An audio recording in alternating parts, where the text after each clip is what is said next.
causes of unemployment. India में unemployment के जो मेन कॉजेज हैं उसमें जो फर्स्ट कॉज है हमारा वो है स्लो इकोनॉमिक ग्रोथ।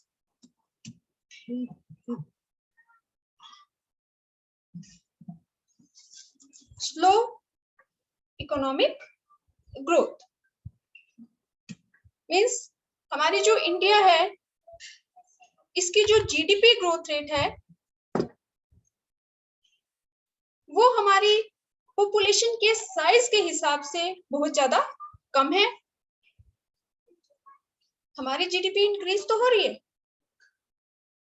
लेकिन जिस रेट से हमारी जीडीपी इंक्रीज होती है हमारी पॉपुलेशन भी इंक्रीज हो जाती है। तो हमारी पॉपुलेशन के साइज को देखते हुए हमारी कंट्री की जो जीडीपी ग्रोथ रेट है, जो इकोनॉमिक ग्रोथ रेट है वो हमारी कम है। और जीडीपी ग्रोथ रेट कम होने की वजह से जो एम्प्लॉयमेंट है वो इंक्रीज नहीं हो पाती क्योंकि प्रोडक्शन और जो एम्प्लॉयमेंट है उसमें पॉजिटिव रिलेशन है। जितना ज्यादा प्रोडक्शन इंक्रीज होता है उतनी ही एम्प्लॉयमेंट भी इंक्रीज होती है। लेकिन हमारी जो जीडीपी ग्रोथ रेट है वो स्लो है, इसीलिए जो एम्प्लॉयमेंट है वो बहुत ज्यादा इंक्रीज नहीं हो पाती और हमारी जो लेबर फोर्स है वो हमारी डे बाय डे इंक्रीज होती जाती है। नेक्स्ट जो कॉज है अनएम्प्लॉयमेंट का वो हमारा है राइज इन पॉपुलेशन।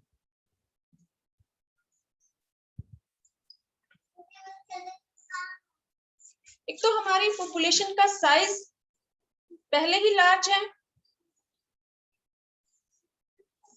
हमारी जो पॉपुलेशन है करंट जो पॉपुलेशन 1.35 बिलियन क्या बिलियन है। तो एक तो हमारी पॉपुलेशन साइज पहले ही लार्ज है, दूसरा हमारी जो पॉपुलेशन इंक्रीज हो रही है। वैसे तो हमारी वर्ल्ड में सेकंड मोस्ट पॉपुलस कंट्री है लेकिन हमारे यहाँ जो पॉपुलेशन की ग्रोथ रेट है वो चाइना की ग्रोथ रेट से ज्यादा है। तो कुछ टाइम बाद ही हमारी जो कंट्री है वो वर्ल्ड में फर्स्ट मोस्ट पॉपुलस कंट्री में कन्वर्ट हो जाएगी। तो हमारे यहाँ की जो पॉपुलेशन है वो बहुत ज्यादा है और उसकी जो ग्रोथ रेट है वो भी ज्यादा है। तो हमारी जो पॉपुलेशन है वो डे बाय डे इंक्रीज होती जा रही है और हमारी जो ग्रोथ रेट है वो हमारी स्लो है। तो इसीलिए हमारे यहाँ पे जो पॉपुलेशन है वो अनएम्प्लॉयड रह जाती है, उनको जॉब्स अवेलेबल नहीं होती क्योंकि जिस रेट से हमारी पॉपुलेशन इंक्रीज होती है उस रेट से हमारे यहाँ पे जॉब अपॉर्चुनिटीज अवेलेबल नहीं होती।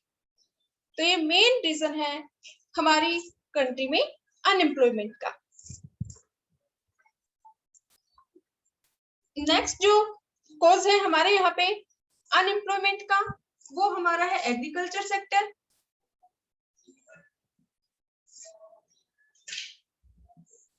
कि हमारे यहाँ पे मोस्टली जो पॉपुलेशन है वो आज भी रूरल एरिया में रहती है और रूरल एरिया में भी मोस्टली वो अपने ही फैमिली फार्म पे फार्मिंग करते हैं।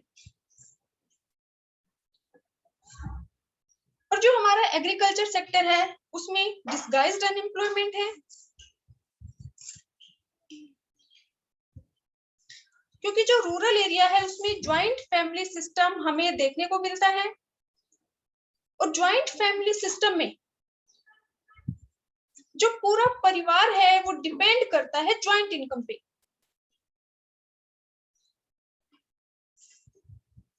तो ज्वाइंट फैमिली सिस्टम में सबको पता है कि हमारे घर में इनकम आ रही है चाहे कोई भी अर्न करे, तो उसमें मोस्टली जो लोग हैं वो काम करना पसंद नहीं करते क्योंकि वो डिपेंड करते हैं फैमिली की इनकम पे। तो इसलिए भी रूरल एरिया में ज्वाइंट फैमिली सिस्टम की वजह से भी अनएम्प्लॉयमेंट मिलती है। ज्वाइंट फैमिली सिस्टम की वजह से ही जो लोग हैं वो माइग्रेट करना नहीं चाहते, क्योंकि उनको पता है वही गांव में रहने से ही उनका काम चल जाएगा। दूसरा, रूरल एरिया में एजुकेशन फैसिलिटीज अवेलेबल नहीं है, इसीलिए जो लोग हैं उनके पास स्किल और एक्सपर्टाइज नहीं होती, तो वो अपने फैमिली फार्म में ही काम करना पसंद करते हैं। इसके अलावा जो नेक्स्ट कॉज है हमारे अनएम्प्लॉयमेंट का, वो है लैक ऑफ इरिगेशन फैसिलिटी।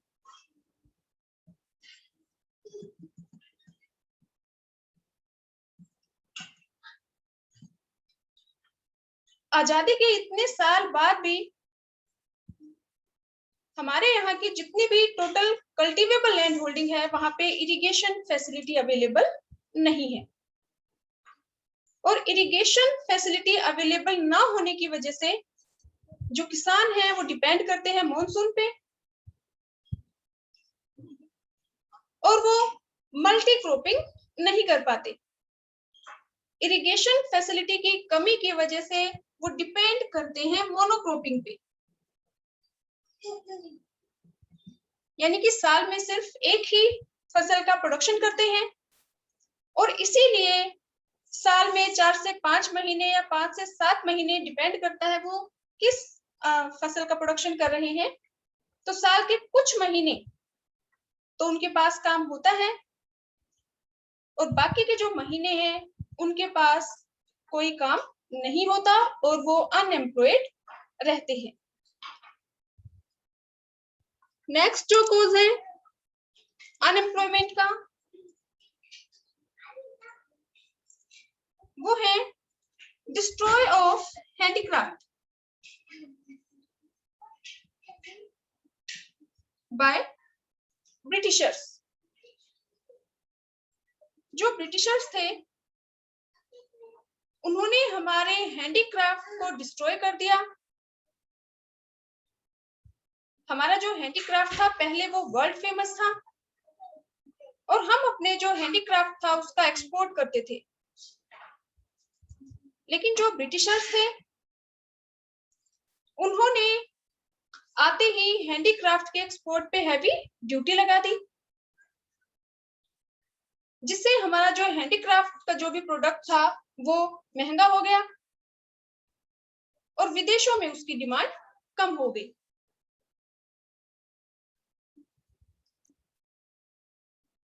और दूसरा, जो ब्रिटिशर्स थे वो ब्रिटेन से बना बनाया सामान हमारे यहाँ इंडिया लाने लग गए, तो जो हमारा हैंडीक्राफ्ट था हाथ से बना सामान था, और जो ब्रिटिशर्स का मशीन मेड प्रोडक्ट था उसमें कंपटीशन हो गया।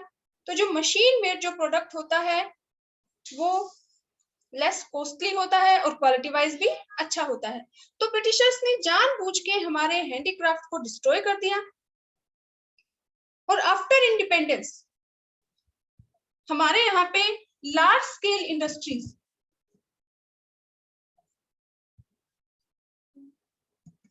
को ज्यादा प्रमोट किया गया। जो स्मॉल स्केल इंडस्ट्रीज थी वो हमारे ब्रिटिशर्स ने ही उनको डिस्ट्रॉय कर दिया था, और आजादी के बाद हमारे यहाँ पे एसएसआई डेवलप तो हुई, क्योंकि जो स्मॉल स्केल इंडस्ट्रीज है उसमें कम इन्वेस्टमेंट की जरूरत होती है, इसलिए ज्यादा लोगों को रोजगार मिलता है। जो एसएसआई है वो लेबर इंटेंसिव टेक्निक का यूज करती हैं, जिसमें ज्यादा लेबर और कम मशीन्स का यूज होता है, और जो एसएसआई है उनमें लोकेशनल फ्लेक्सिबिलिटी भी होती है कि उनको कहीं पे भी शुरू किया जा सकता है। तो हमारे यहाँ पे एसएसआई शुरू तो हुई आफ्टर इंडिपेंडेंस, लेकिन मोस्टली जो प्रायोरिटी दी गई वो दी गई लार्ज स्केल इंडस्ट्रीज को। और जो लार्ज स्केल इंडस्ट्रीज हैं उनमें एक तो हैवी इन्वेस्टमेंट की जरूरत होती है, हर कोई लार्ज स्केल इंडस्ट्री शुरू नहीं कर सकता। तो इनमें वही जो फैमिलीज हैं, कुछ गिनी चुने जो घराने हैं जिनके पास बहुत बड़ी मात्रा में जो इन्वेस्टमेंट कर सकते हैं, सिर्फ वही लार्ज स्केल इंडस्ट्रीज को शुरू करते हैं, और जो लार्ज स्केल इंडस्ट्रीज है मोस्टली उनमें कैपिटल इंटेंसिव टेक्निक का यूज किया जाता है, मोर मशीन्स एंड लेस लेबर, जिसकी वजह से हमारे यहाँ पे जो एम्प्लॉयमेंट है वो कम होती जा रही है, अनएम्प्लॉयमेंट इंक्रीज होती जा रही है। और जो लार्ज स्केल इंडस्ट्रीज हैं उनमें मोस्टली इनपुट है वो ज्यादा लगता है और जो आउटपुट है वो कम रहता है, यानी कि इसमें पर लेबर जो इन्वेस्टमेंट की जरूरत है वो ज्यादा होती है, तो बड़ी मात्रा में इन्वेस्टमेंट करने के बाद भी कम लोगों को एम्प्लॉयमेंट मिलती है। नेक्स्ट हमारा जो कॉज है अनएम्प्लॉयमेंट का,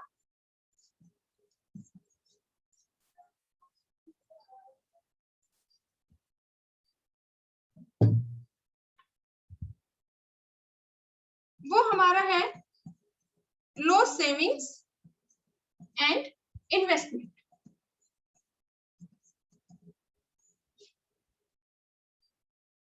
हमारे यहाँ पे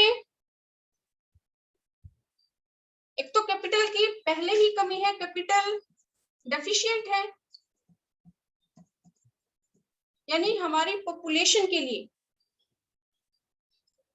जितनी इन्वेस्टमेंट की जरूरत है उतनी इन्वेस्टमेंट हमारी कंट्री में नहीं होती। तो हमारे यहाँ पे इन्वेस्टमेंट के लिए जो भी कैपिटल की जरूरत है उतनी इन्वेस्टमेंट नहीं होती, कैपिटल डेफिशिएंसी है। और ये भी जो कम इन्वेस्टमेंट है ये भी मोस्टली की जाती है लार्ज स्केल इंडस्ट्रीज में, और लार्ज स्केल इंडस्ट्रीज में वही एक तो कैपिटल इंटेंसिव टेक्निक यूज होती है, और लार्ज स्केल इंडस्ट्रीज में इनपुट ज्यादा लगता है और आउटपुट कम होता है, यानी कि पर लेबर जो इन्वेस्टमेंट है वो ज्यादा लगती है। तो ज्यादा इन्वेस्टमेंट होने के बावजूद भी जो लार्ज स्केल इंडस्ट्रीज है वो कम एम्प्लॉयमेंट प्रोवाइड करती है बजाय के एसएसआई के। तो हमारे यहाँ पे कैपिटल डेफिशिएंसी है, कम लोगों को रोजगार मिलता है, हमारे यहाँ का जो पार्टिसिपेशन रेशो है वो भी कम है। तो इसीलिए जो डिपेंडेंट जो लोग हैं वो ज्यादा है, और डिपेंडेंट जो लोग हैं वो ज्यादा होने की वजह से जो डिपेंड लोग हैं वो कंजम्पशन करते हैं, प्रोडक्शन में पार्टिसिपेट नहीं करते। तो एक तो जो लोग काम करते हैं वो भी सेविंग्स कम कर पाते हैं क्योंकि उनके ऊपर ज्यादा लोगों का बर्डन होता है, और जो लोग काम नहीं करते वो लोग सिर्फ कंजम्पशन करते हैं, प्रोडक्शन में पार्टिसिपेट नहीं करते, उनके पास कोई इनकम का सोर्स नहीं होता, तो वो सेविंग्स नहीं कर पाते, और जब सेविंग्स कम होती हैं तो फिर इन्वेस्टमेंट भी कम होती है।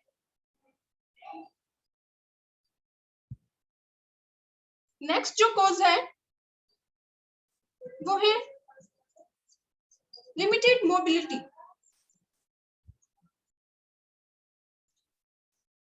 हमारे यहाँ पे जो लोग हैं वो जहाँ पे रहते हैं वहीं पे काम करना पसंद करते हैं, जल्दी से माइग्रेट करना पसंद नहीं करते। एक तो मेन रीजन तो फैमिली हो सकता है कि अपनी फैमिली को छोड़ के लोग नहीं जाना चाहते दूसरी जगह पे काम करने के लिए, और दूसरा जो मेन रीजन है कि हमारे यहाँ पे लोग माइग्रेट करना नहीं चाहते वो है कि दूसरी जगह पे अगर हम लोग जाते हैं तो वहां पे अलग जो लैंग्वेज है, अलग तरीके का रहन सहन है, वहां का खाना पीना अलग है। तो इन सारी कंडीशंस को देखते हुए जो लोग जहाँ पे है वहीं पे काम करना पसंद करते हैं, जबकि हो सकता है कि दूसरी जगह पे जॉब अपॉर्चुनिटीज अवेलेबल हो, लेकिन फिर भी हमारे यहाँ पे मोबिलिटी की कमी है, लोग जल्दी से माइग्रेट करना नहीं चाहते, वो जहाँ पे रहते हैं वहीं पे काम करना पसंद करते हैं, इसलिए भी हमारे यहाँ पे अनएम्प्लॉयमेंट पाई जाती है।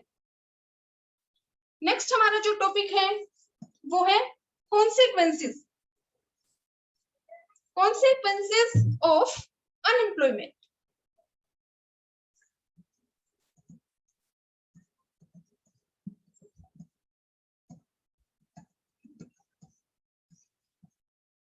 Consequences of unemployment means effect of unemployment, and these can be classified into economic consequences and social consequences. Economic consequences में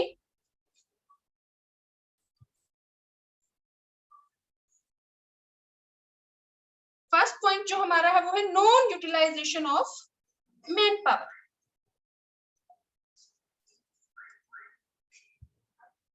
अनएम्प्लॉयमेंट की वजह से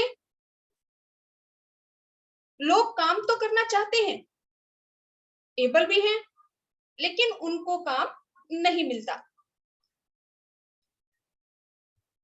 तो इसीलिए हमारे यहाँ पे जो मैन पावर, अगर हम मैन पावर का यूज करें तो हमारे यहाँ पे जीडीपी इंक्रीज होता है, लेकिन अगर जो लोग काम करने के एबल है और विलिंग भी है और उनको काम नहीं मिलता, तो हमारी जो मैन पावर है उसका यूज न होने की वजह से उसका वेस्टेज होता है कि हम मैन पावर को यूटिलाइज नहीं कर पा रहे। अगर हम मैन पावर को यूटिलाइज करते तो हमारी प्रोडक्टिविटी इंक्रीज होती, हमारा जीडीपी इंक्रीज होता, लेकिन अनएम्प्लॉयमेंट की वजह से हमारा जो मैन पावर है उसका यूटिलाइजेशन नहीं हो पाता, और जो मैन पावर है इसकी जो कैपेसिटी है, इसकी जो एफिशिएंसी है, उसको हम यूटिलाइज नहीं कर पाते। सेकंड जो इसका कॉन्सिक्वेंस है वो है लॉस ऑफ आउटपुट।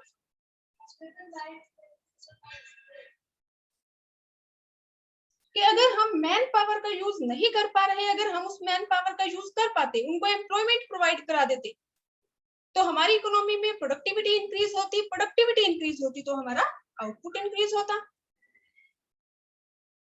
लेकिन हम मैन पावर की जो एफिशिएंसी है उसका हम यूटिलाइजेशन नहीं कर पा रहे, तो इसीलिए हमें आउटपुट का लॉस होता है। कि हम मैन पावर को अगर यूज करते तो हमारा जीडीपी इंक्रीज होता, लेकिन हम मैन पावर को इंक्रीज नहीं कर रहे, तो जितना हमारा मैन पावर जो है, जो काम करने में विलिंग भी है और एबल भी है, लेकिन हम उनको जॉब्स प्रोवाइड नहीं कर रहे, तो उतने ही हमारे आउटपुट का लॉस होता है। लो कैपिटल फॉर्मेशन,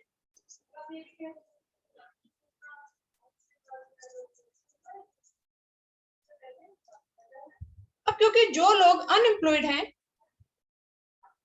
उनके पास इनकम का कोई सोर्स नहीं होता, वो सिर्फ कंजम्पशन करते हैं, दूसरे लोगों पे डिपेंड करते हैं। तो हमारे यहाँ पे जो डिपेंडेंसी रेशियो है वो ज्यादा है, कि जो लोग अर्न करते हैं वो भी सेविंग्स कम कर पाते हैं, क्योंकि उनके ऊपर जो डिपेंडेंट लोग हैं उनकी संख्या ज्यादा है, और जो लोग अर्न नहीं कर रहे, अनएम्प्लॉयड है, वो सिर्फ कंजम्पशन में पार्टिसिपेट करते हैं, प्रोडक्शन में पार्टिसिपेट नहीं करते, उनके पास इनकम का कोई सोर्स नहीं होता, जिसकी वजह से वो कोई सेविंग्स नहीं करते, और सेविंग्स नहीं होंगी तो इन्वेस्टमेंट भी नहीं होगी। तो हमारे यहाँ पे पहले ही कैपिटल की डेफिशिएंसी है, और अनएम्प्लॉयमेंट होने की वजह से ये डेफिशिएंट ही रहती है, क्योंकि लोग सेव नहीं कर पाते, और जब तक सेविंग्स इंक्रीज नहीं होती, इन्वेस्टमेंट भी इंक्रीज नहीं होती। नेक्स्ट जो कॉन्सिक्वेंसेस है इसका, लो प्रोडक्टिविटी। लो प्रोडक्टिविटी,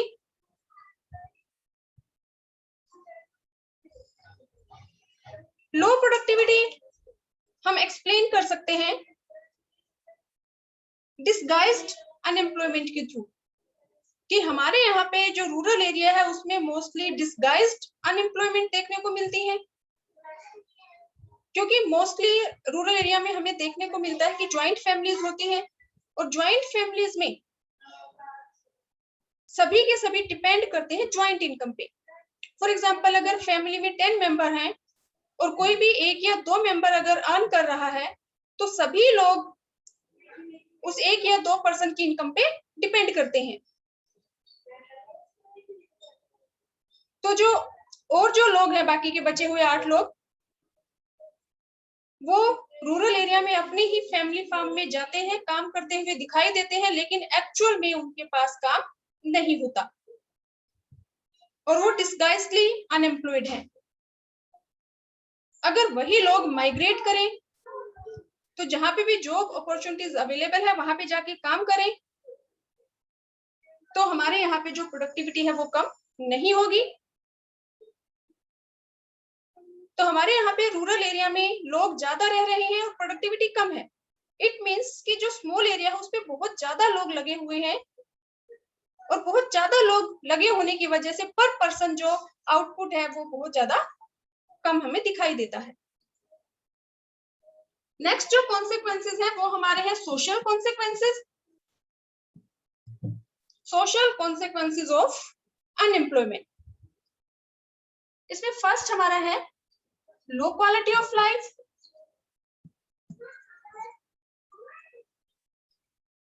अनएम्प्लॉयमेंट की वजह से लोगों के पास इनकम का सोर्स नहीं होता। हमारे यहाँ पे पार्टिसिपेशन रेट कम है और जो लोग हैं उनका बर्डन ज्यादा है, डिपेंडेंसी रेशो ज्यादा है। अब फैमिली में अगर 10 मेंबर है और सिर्फ एक या दो पर्सन अगर अर्न कर रहे हैं और बाकी के जो 8 मेंबर्स है वो 2% पे डिपेंड करते हैं, वो एक या दो लोग ही पूरी फैमिली का खर्चा उठा रहे हैं, तो उस केस में वो ना तो ज्यादा फूड पे खर्च कर पाते हैं, ना एजुकेशन पे खर्च कर पाते हैं, ना हेल्थ पे खर्च कर पाते हैं।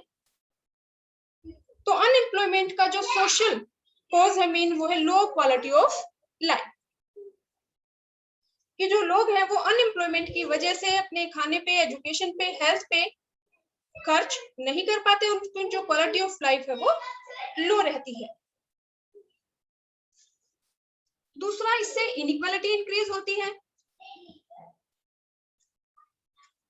क्योंकि जिन लोगों के पास काम नहीं होता, जो अनएम्प्लॉयड है, वो लोग और ज्यादा गरीब होते चले जाते हैं और जिन लोगों के पास पैसा है, जो इन्वेस्टमेंट कर सकते हैं, वो लोग और ज्यादा अमीर होते चले जाते हैं।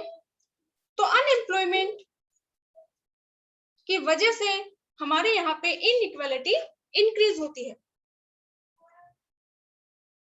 Richer people become more rich and poor people become more rich. Another जो इसका consequence है वो है social unrest. Social unrest. Social unrest means कि जो unemployed person है वो कहीं ना कहीं शांति को भंग करते हैं। कोई भी रैली हो या कहीं भी अगर भीड़ इकट्ठी हो जाए तो यही अनएम्प्लॉयड पर्सन होते हैं जो तोड़फोड़ करते हैं। रोजगार ना मिलने का जो इनके दिमाग में चलता रहता है उसको ये तोड़फोड़ के थ्रू यानी कि सोशल अनरेस्ट क्रिएट करते हैं। जो भी भीड़ में तोड़फोड़ होती है, कहीं बसों को तोड़ दिया, कहीं आग लगा दी, तो वो सारे काम यही लोग करते हैं जो अनएम्प्लॉयड होते हैं। वो अपना गुस्सा इस भीड़ में ही निकालते हैं। तो सोशल अनरेस्ट क्रिएट होता है due to unemployment. Class struggle, जो इनइक्वालिटी होती है यानी कि अमीर लोग जो और अमीर हो जाते हैं और जो गरीब लोग हैं वो और गरीब हो जाते हैं, तो अनएम्प्लॉयमेंट की वजह से जो सिचुएशन है वो और ज्यादा वर्स्ट होती चली जाती है। जो पुअर और रिच के बीच का जो गैप है डे बाय डे इंक्रीज होता चला जाता है, क्योंकि जो गरीब लोग हैं ना तो उसके पास रोजगार है जब उसके पास एम्प्लॉयमेंट नहीं होगी तो इनकम का कोई सोर्स नहीं है, ना उसकी सेविंग्स होंगी, ना वो फिर से इन्वेस्टमेंट कर पाएगा, उसकी जो क्वालिटी ऑफ लाइफ है वो भी लो रहती है, तो वो गरीब से और गरीब होता चला जाता है। और जो अमीर लोग हैं उनकी इनकम दिन ब दिन बढ़ती रहती है, वो इन्वेस्टमेंट करते हैं और इन्वेस्टमेंट होने की वजह से उनका जो प्रॉफिट है वो इंक्रीज होता जाता है, यानी कि जो अमीर लोग हैं वो और अमीर हो जाते हैं और जो गरीब लोग हैं वो ज्यादा गरीब होते चले जाते हैं। उनके बीच का जो गैप है वो डे बाय डे इंक्रीज होता जाता है। नेक्स्ट हमारा जो टॉपिक है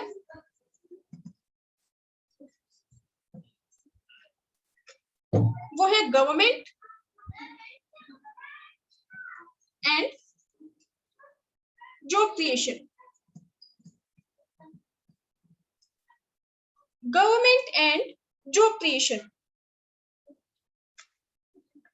तो गवर्नमेंट कोई रोल प्ले करती है इन क्रिएटिंग जॉब्स? तो हमारा आंसर होगा यस, कि जो गवर्नमेंट है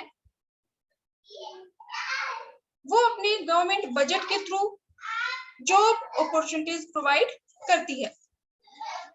एक तो गवर्नमेंट ने बहुत सारे प्रोग्राम्स शुरू कर रखे हैं जो हमने पॉवर्टी वाले लेसन में भी पढ़े थे। तो सारे प्रोग्राम्स जिसमें से मनरेगा,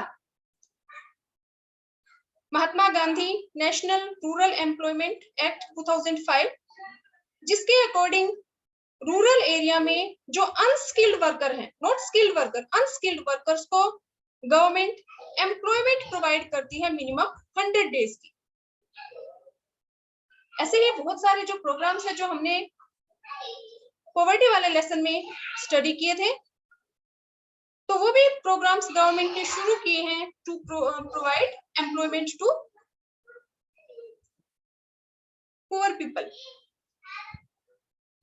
तो गवर्नमेंट सेल्फ एम्प्लॉयमेंट के लिए भी लोन प्रोवाइड करती है या फिर वेज एम्प्लॉयमेंट भी प्रोवाइड करती है। तो बहुत सारे प्रोग्राम्स गवर्नमेंट ने शुरू कर रखे हैं एम्प्लॉयमेंट प्रोवाइड करने के लिए। और साथ ही साथ गवर्नमेंट एंड जॉब क्रिएशन को we can classify into two parts, direct और इनडायरेक्ट।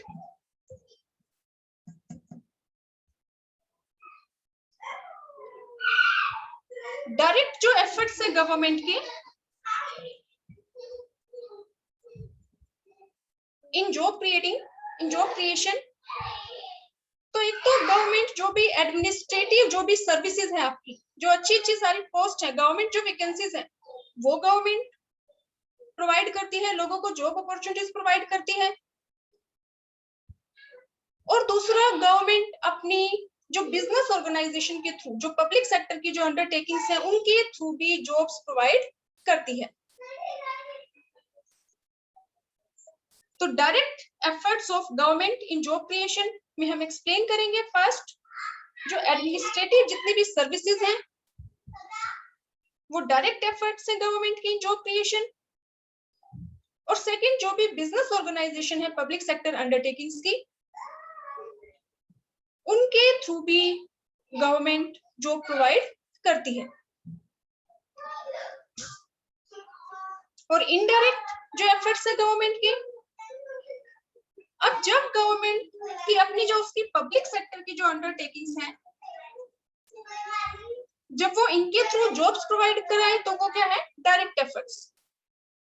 अब जो ये पब्लिक सेक्टर की जो अंडरटेकिंग्स हैं ये रॉ मटेरियल प्रोवाइड करती हैं जो अदर इंडस्ट्रीज हैं प्राइवेट सेक्टर की, जो अदर इंडस्ट्रीज हैं उनको रॉ मटेरियल प्रोवाइड करती है गवर्नमेंट की जो अंडरटेकिंग्स है। और अगर इंडस्ट्रीज को रॉ मटेरियल मिलता है तो उनकी प्रोडक्शन कैपेसिटी इंक्रीज होती है, उनका प्रोडक्शन इंक्रीज होता है, और अगर प्रोडक्शन इंक्रीज होता है तो लोगों को एम्प्लॉयमेंट भी मिलती है। तो गवर्नमेंट दोनों तरीके से एफर्ट्स करती है, डायरेक्टली भी लोगों को एम्प्लॉयमेंट प्रोवाइड करती है और इनडायरेक्टली भी। डायरेक्टली कैसे, एक तो एडमिनिस्ट्रेटिव सर्विसेज और दूसरा जो पब्लिक सेक्टर की जो अंडरटेकिंग्स है उनमें जॉब प्रोवाइड्स करती है। और इनडायरेक्टली कि पब्लिक सेक्टर की जो अंडरटेकिंग्स हैं वो रॉ मटेरियल प्रोवाइड कराती हैं जो प्राइवेट सेक्टर की जो इंडस्ट्रीज हैं, और रॉ मटेरियल की वजह से जो प्राइवेट सेक्टर की जो इंडस्ट्रीज हैं उनकी प्रोडक्शन कैपेसिटी इंक्रीज होती है, वो ज्यादा प्रोडक्शन कर पाती है। कि अगर उनको रॉ मटेरियल अवेलेबल ना हो तो वो प्रोडक्शन नहीं कर पाएंगे, लेकिन क्योंकि उनको रॉ मटेरियल प्रोवाइड करती है पब्लिक सेक्टर की अंडरटेकिंग्स, तो जो प्राइवेट सेक्टर की जो इंडस्ट्रीज हैं उनका जो प्रोडक्शन है वो इंक्रीज होता है, और प्रोडक्शन इंक्रीज होगा तो लोगों को एम्प्लॉयमेंट भी मिलता है। तो गवर्नमेंट दोनों तरीके से एफर्ट करती है, डायरेक्ट भी और इनडायरेक्टली भी। और अगर आपसे पूछा जाए कि प्राइमरी, सेकेंडरी और टर्शरी तीनों सेक्टर में से किस सेक्टर में जॉब अपॉर्चुनिटीज ज्यादा अवेलेबल हैं, तो वो हमारा है सर्विस सेक्टर। आज मोस्टली जो भी जॉब अपॉर्चुनिटीज हमें मिलती हैं वो मोस्टली मिलती हैं सर्विस सेक्टर में।